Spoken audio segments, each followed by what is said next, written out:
everyone, bonjour tout le monde. So today is the day that our new spring and summer catalog has just launched, where we've got some of our returning barbecue line and we've got some amazing new product. Now, I'm coming on live because I'm going to show you what I'm making for dinner. We're having dinner late this evening, but I'm not using the recipe as found on the back of the envelope. I'm actually just kind of, using this as a spice jar. So if you have some of these envelopes and you're just not jiving with the envelope, I do recommend to do what I do. I tend to transfer my envelopes into glass bottle jars and use them as seasonings to add to rice. Like this new Thai basil would be great added to some basmati rice or some jasmine rice.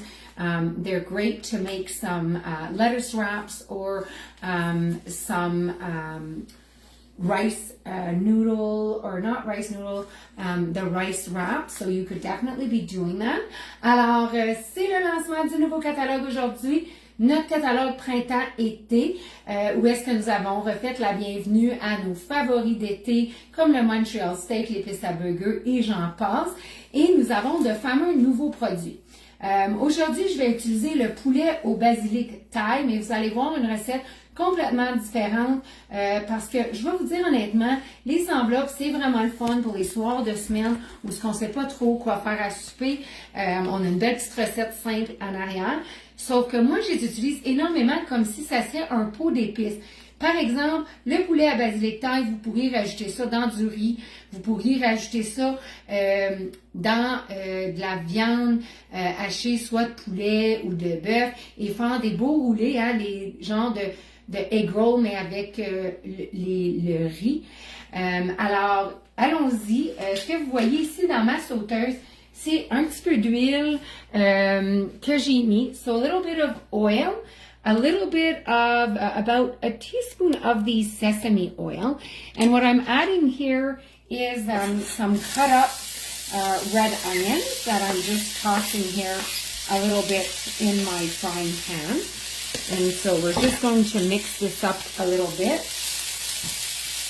Alors, on va juste mélanger ça un tout petit peu. J'ai mis de l'huile d'olive, un petit peu d'huile de sésame au goût. Hein.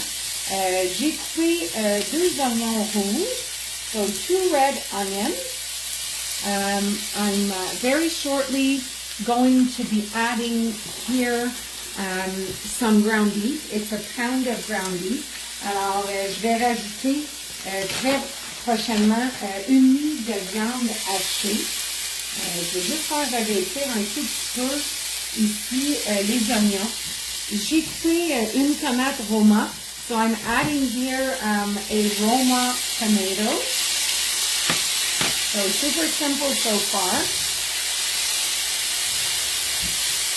I'm adding some vibrant color to my mix. And then I'm going to be adding the heads here of my actual peppers. So as you can see, I'm doing some stuffed peppers. So I don't waste, especially with the cost now. I'm going to be adding here just a little bit here of the head of the pepper. I just noticed that I forgot to cut a few of them up here. So we're just going to cut these up very quickly. So it's a bit of a blooper. Alors, comme vous pouvez voir, j'ai comme oublié de faire un petit peu les retailles de mon piment. Parce qu'avec le coût des aliments, on s'entend qu'on gaspille pas. Hein? Alors, on va maintenant rajouter la viande hachée. Alors, j'ai une livre ici. So we're just adding here the pound of ground beef. And I'm using our amazing meat separator. So we're going to add this here. And then I'm going to add the seasoning just momentarily here to my recipe. Because as you probably gathered, I'm making some stuffed peppers using our Thai basil chicken seasoning. So I'm simply going to open now my envelope.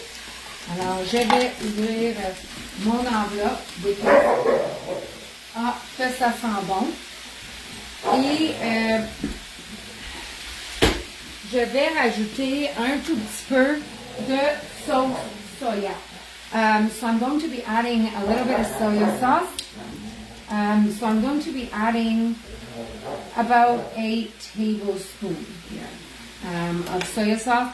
I like to use Bragg's or a soya sauce that doesn't have preservatives and additives and coloring. So just getting this underway. And then I'm going to turn my oven on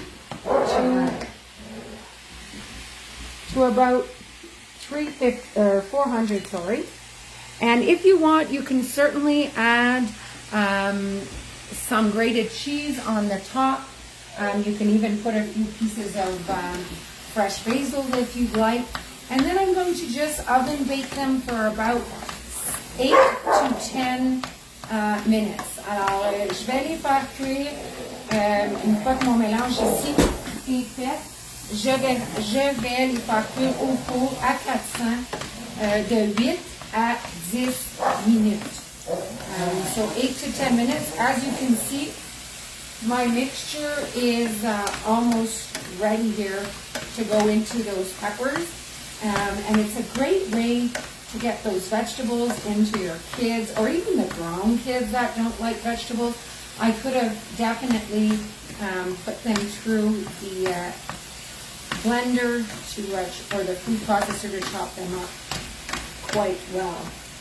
But as you can see, the mixture of meat is practically ready to go in the peppers. Alors, comme vous pouvez voir ici, c'est presque prêt pour rajouter ces cuits pour mettre dans nos piments.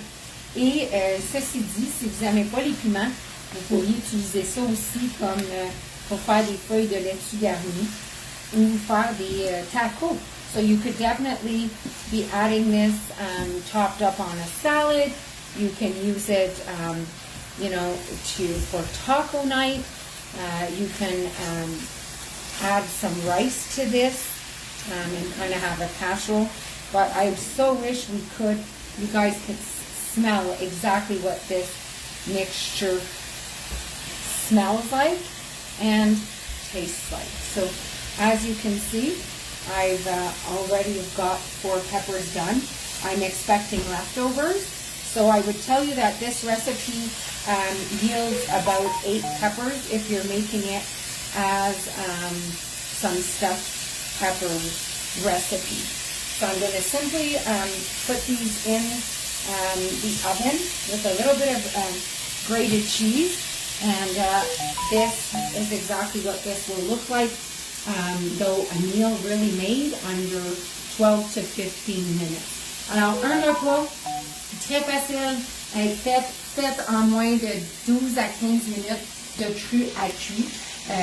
Voici le résultat. Cette recette-là va vraiment vous donner environ 8 piments remplis, mais vous pourriez faire tellement plus sur ça. Alors là-dessus, je vous remercie énormément de me visionner. Laissez un commentaire en bas si c'est une recette que vous trouverez intéressante. So please leave a comment below if you find the recipe is interesting and something that you and your family would try. Thanks so much. Bye for now.